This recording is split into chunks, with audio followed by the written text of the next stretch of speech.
दोस्तों, पिछली वीडियो में हमने डेब्ट और उससे होने वाले नुकसानों के बारे में बात करी, जो कि टोटल मनी मेकओवर समरी का पार्ट 1 था, जिसका लिंक मैंने डिस्क्रिप्शन बॉक्स में दे रखा है। अगर आपने वो वीडियो नहीं देखी है तो उस वीडियो को जरूर देखें।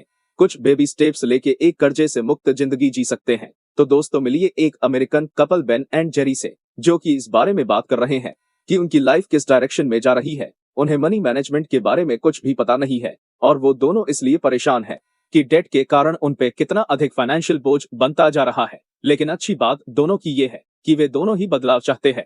बेन एंड जेरी को द देव रामसे शो के बारे में पता चलता है, जो कि एक अमेरिकन शो है। दोनों की लाइफ इस शो को देखने के बाद बदलना शुरू हो गया। दोनों ने मिलकर एक बचत तैयार किया। उसके बाद उन्होंने इमरजेंसी के लिए और अपने लोन चुकाने के लिए पैसे सेव करना चालू किया। इमरजेंसी फंड सेव करना और लोन चुकाना बहुत मुश्किल था, लेकिन उन्होंने कर दिखाया। दोनों अब काफी खुश थे, क्योंकि उन्होंने काफी पैसा बचा लिया था। अगर उसके पास इमरजेंसी के लिए पैसे न होते या फिर अभी भी उनके ऊपर लोन का भार होता, तो उनके पास शांत होकर अगले स्टेप के बारे में सोचने का समय ही नहीं होता, क्योंकि थोड़े समय बाद ही बेन की जॉब चली गई थी। तो दोस्तों, बेबी स्टेप 1 यही है कि जितनी जल्दी हो सके इमरजेंसी के लिए फंड सेव करो। कम से कम आपको $1000 यानी कि लगभग 82,000 रुपए सेव करने चाहिए। लेकिन दोस्तों, इस जर्नी में आपको 2 मेजर रुकावटें भी फेस करनी पड़ सकती हैं, जिनकी जानकारी भी आपको होना जरूरी है। पहली रुकावट है मनी मैनेजमेंट। हम पैदाइशी अनपढ़ पैदा होते हैं और हमें कोई आइडिया नहीं होता कि पढ़ना लिखना कैसे है, ड्राइव कैसे करना है वगैरह। हम ये सब चीजें बड़े होते होते सीखते हैं। जैसे पढ़ना लिखना जरूरी है, वैसे फाइनेंस को मैनेज करना भी जरूरी है। ये चीज स्कूल में नहीं सिखाई जाती। हमें स्कूल में सिखाया जाता है कि पैसे कैसे कमाएं, लेकिन एक बार उसे कमाने के बाद हमें ये आइडिया ही नहीं होता कि हम उसे मैनेज कैसे करें। दूसरी रुकावट है कीपिंग अप विद द जोन्सेस। दूसरी शब्दों में इसे समझे तो इसका मतलब है हम हमेशा दूसरों को इम्प्रेस करना चाहते हैं। हम उन चीजों को खरीदना जरूरी समझते हैं जिसे देखकर लोग हमें पैसे वाला समझे, भले ही हमें उस चीज की बिल्कुल जरूरत न हो। जैसे कि देवराम से जब एक मिलीनियर थे तो उन्होंने एक जैगवार कार खरीदी, लेकिन फिर उन्हें नुकसान हुआ और वो बैंक करप्ट हो गए। ऐसे में लॉजिकल चीज तो यही होती कि वो अपनी कार बेच देते, लेकिन उन्होंने ऐसा नहीं किया। उन्हें अपनी इमेज मेंटेन करनी थी एक जैगवार रखकर, लेकिन असल में उनके पास मेंटेनेंस के भी पैसे नहीं थे। देव जैगवार को रख पाए, इसलिए उन्होंने लोन ले लिया। लेकिन जैसे जैसे समय बीतता गया, जैगवार की हालत खराब होती गई, क्योंकि उनके पास उसे ठीक करवाने के भी पैसे नहीं थे। इतना होने के बाद भी देव जैगवार को सेल करने के लिए मान ही नहीं रहे थे। लेकिन बैंक देव को जब मजबूर किया, तब जाके उन्होंने जैगवार को बेचा।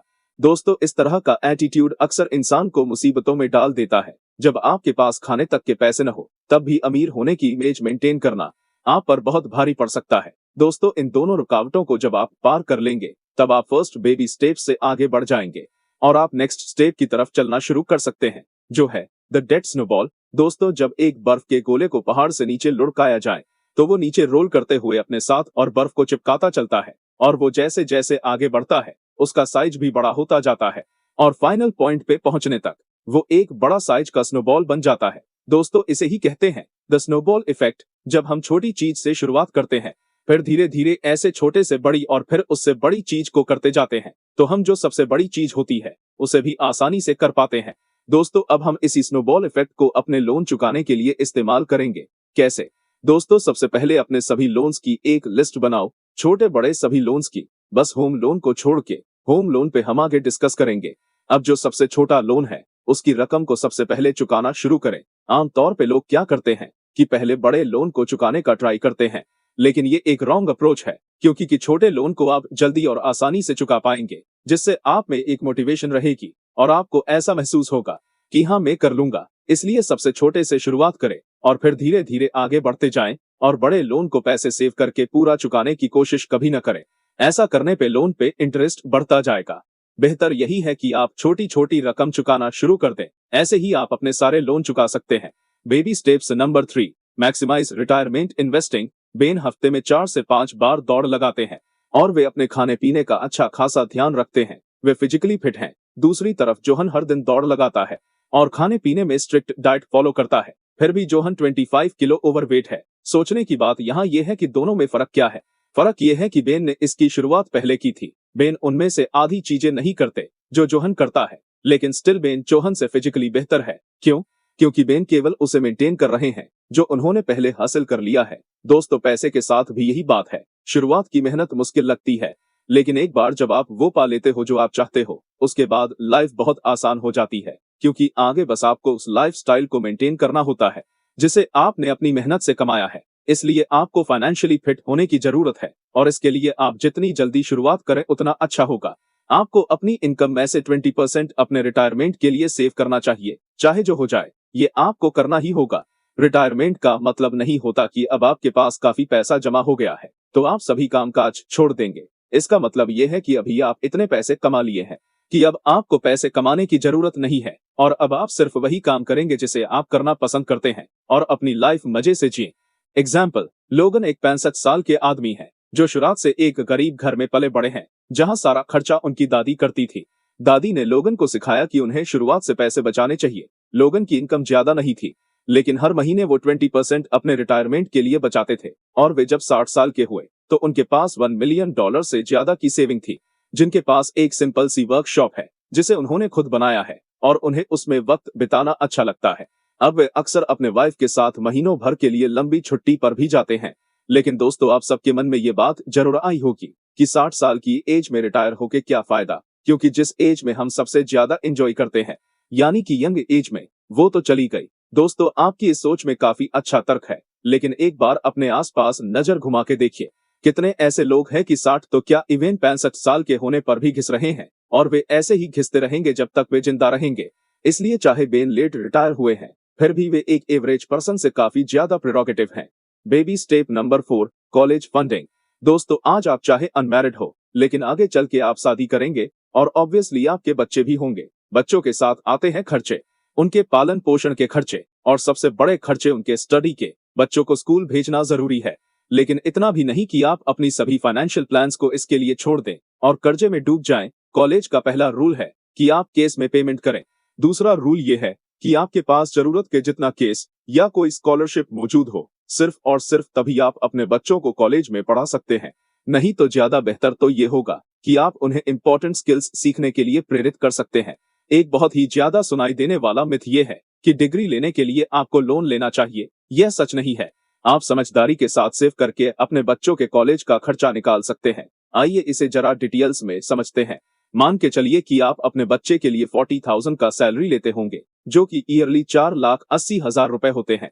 अब इसमें से आप 80,000 सेव करना शुरू करते हैं। अपने बच्चों के बर्थ से 18 ईयर्स तक सेव करते हैं, जबकि उनके कॉलेज जाने का टाइम आएगा। अब तक आप लगभग 14 लाख रुपए सेव कर चुके होंगे, जो कि इतना अमाउंट है कि आपका बच्चा किसी भी अच्छे कॉलेज से ग्रेजुएट हो सकता है। दोस्तों, आप जैसे जैसे वीडियो में आगे बढ़ रहे हैं, वैसे वैसे आप एक फाइनेंशियली फिट पर्सन बनते जा रहे हैं। ये वीडियो एक रोड मैप की तरह काम कर सकता है और आप रास्ता भटकने से बच सकते हैं। ये छोटा सा रिमाइंडर इसलिए क्योंकि आप इस वीडियो को छोड़ के कुछ फालतू चीज देखना शुरू कर दें। दोस्तों, बने रहो, अभी आगे और भी इंफॉर्मेशन से लास्ट 2 पॉइंट बाकी है, उन्हें देखे बिना वीडियो को छोड़कर न जाएं। सो बेबी स्टेप्स नंबर 5, अपने होम लोन को पे ऑफ करें। दोस्तों, अभी तक आप सभी छोटे और बड़े लोन भर दिए हैं।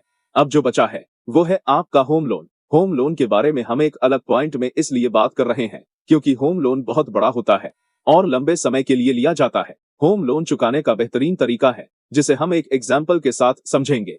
मटेओ ने $2.5 लाख का घर खरीदा, जिसकी उसने $25,000 डाउन पेमेंट की, और अब उसे 7% के इंटरेस्ट रेट पर 2,25,000 की और पेमेंट करनी है। अगर मटेओ चूज करता है 30 साल तक पे करना, तो उसे हर महीने $1349 पे करने होंगे, जिससे कि टोटल अमाउंट जो वो पे करेगा 30 साल में वो बनेगा $4,85,636। वहीं अगर वो चूज करता है 15 ईयर्स में देना, तो उसे हर महीने $1,899 देने होंगे, जिसका 15 साल का टोटल देना होगा $3,41,762। तो दोस्तों, आप साफ साफ देख सकते हैं कि कैसे $550 एक्स्ट्रा पे करने से मटेओ को टोटल $1,43,874 तक की बचत होगी। दोस्तों, इसे हमें ये सीखना चाहिए कि अपने लोन की किश्तों का अमाउंट ज्यादा भरने से हमें कतराना नहीं चाहिए, चाहे वो एक्स्ट्रा रकम थोड़ी ही क्यों न हो, लेकिन लंबी रेस में ये बहुत काम आ सकती है।